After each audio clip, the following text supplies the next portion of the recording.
labadii gobol ee waqooyi iyo koonfurta Soomaaliya 60 sano ayaa laga joogaa sidoo kale walaalaheen Djibouti oo fishanka calanka Soomaaliya tilmaamayo shanta gees la kamid ahayd waxay iyaduna xornimada qaadatay 27 Juun oo isla toddobaadka xorriyada ku jirta marka maadaama saddexdaas qaybood ee Soomaaliya ah saddexduba ay qaateen xornimada toddobaadkan hadda ina ku soo beegan caawa bilaabanaya waxa loo bixiyay toddobaadka xorriyada sidaas awgeed anigoo u mahad celinaya warbaahinta Soomaaliyeed ka soo qaybgalkooda shirkan jaraa'id ee xoog leh waxaan runtii rabaa inaan halkan shacabka Soomaaliyeed anigoo ah gudoomiyaha gudiga qabanqaabada xusaska 26 Juun iyo 1 Juulaay halkan rabaa inaan u mariyo shacabka Soomaaliyeed meel kastuu joogo hambalyada munaasabadahaas oo maalmaha soo socda madaxda qaranka oo madaxweynuhu ugu horeeyana uu ka hadli doono dabaaldegyo la samayn doono inkasta oo aynu ku jirno waqti adduunka iyo Soomaaliya ay ku jiraan xaaladan wali la qaadin khatarta xanuunkii coronaviruska dabaaldegyo waaweyn iyo waxqabad muuqda ayay dawladda nabad iyo nolol diyaarisay saddexdii sano iyo barkii ay xukunka haysay iyo sidoo kale dawladii ka horeeyo mid waliba iyaduna soo sameeynaysa horumar soo sameeynaysa laakiin sanadka 2020 waxaan u aqoonsanay sanadkii dalka iyo dadka Soomaaliyeed dawladda Soomaaliyeed si buuxda uga soo kabteen intii suuragal ah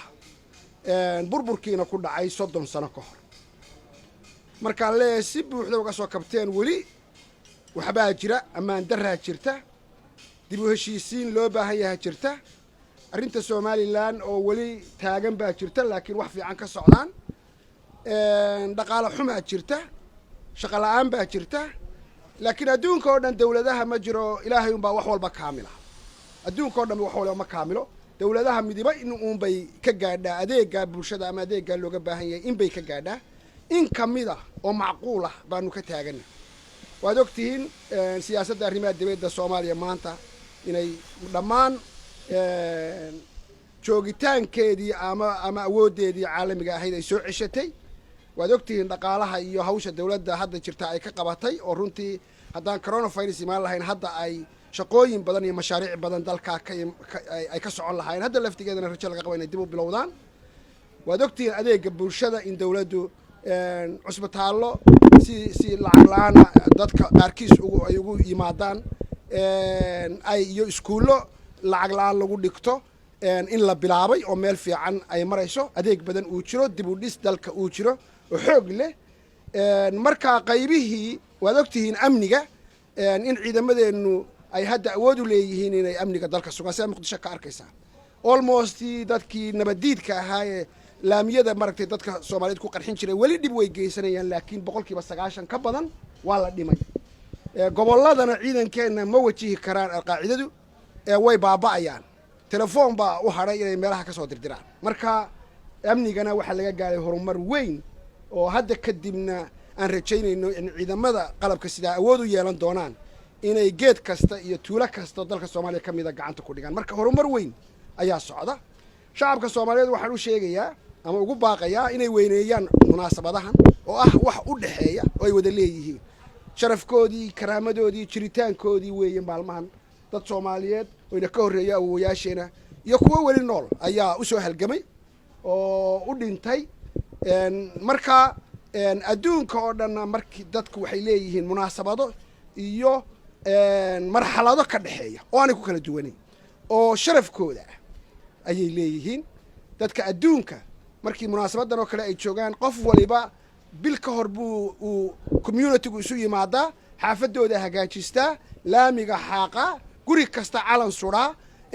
dabaaldeg personaala oo aan dawladi ku abaabulin ayay sameeyaan dadka Soomaaliyeed saasa laga rabaa waxaad arkaysaa guri 5 dabaqa meel dhisanayo meel calanka uu suro aan lahayn guri kasta in calanka la suro way waa jiritaankaagii way waxa laga garanayo waxaad u taagan tahay way marka sidoo kale waxaan ugu baaqayaa madaxda maamul goboleedyada runtii aan amaanayo qaarkood inay gudi kaayaga la mid ah dhiseen sida koonfur galbeed oo kale waxaanu ku amaanaynaa inay iyaguna sidaas oo kale u weyneeyaan oo waxa Soomaaliya ka dhaxeeya weyneeyaan muranka iyo waxa dawladda Soomaaliyeed ama dawladda dhexe iyo inaan waxa Soomaalidu ku kala qaybsatay kor la keenay waxa ay ku midaysan tahay iyo waxa ka dhaxeeya wanaaga in kor la keeno oo ayaguna munaasabadaha toddobaadka xorriyada magaalooyinka Soomaaliyeed oo dhan caasimadaha maamul goboleedyada oo dhan oo aan filayo dabcan inay sidaas aan u sheegayo ay uga socoto inay xuskaas weyneeyaan 16 Juun iyo wiiga oo dhan halkan magaalada madaxda dalka Muqdisho iyo dawladda dhexe waxay qorsheynaysaa in ay toddobaadkaas oo dhan ay muujiso dabaaldeg oo waliba dabaaldega sanadka uu ka duwaya dabaaldegyadii hore kuwii hore xafladay ahaayeen kuwani waa mashaariic la furay waa wax qabad la muuqda way oo la taabtay way ayaad arki doontaan maalin kasta wiigaas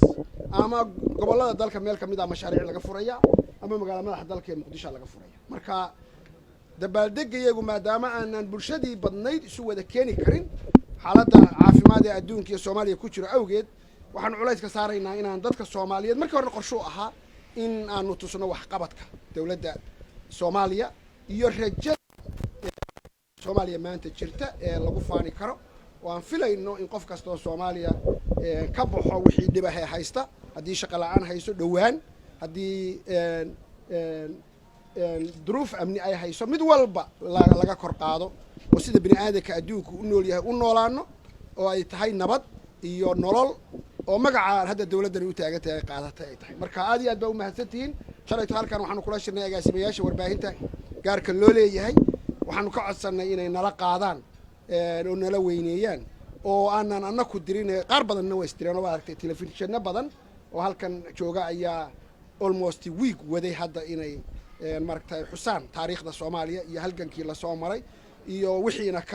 ka halaabay iyo hadda sida waxay ku hagaagayaan ayay runtii muujiyeen waana ku amaanaynaa inta kalena waxaanu leenahay waxaanu idinka sugaynaa inaad maragtay weyneysaan munaasabadaha qaranka aad iyo aad baa u mahadsantihiin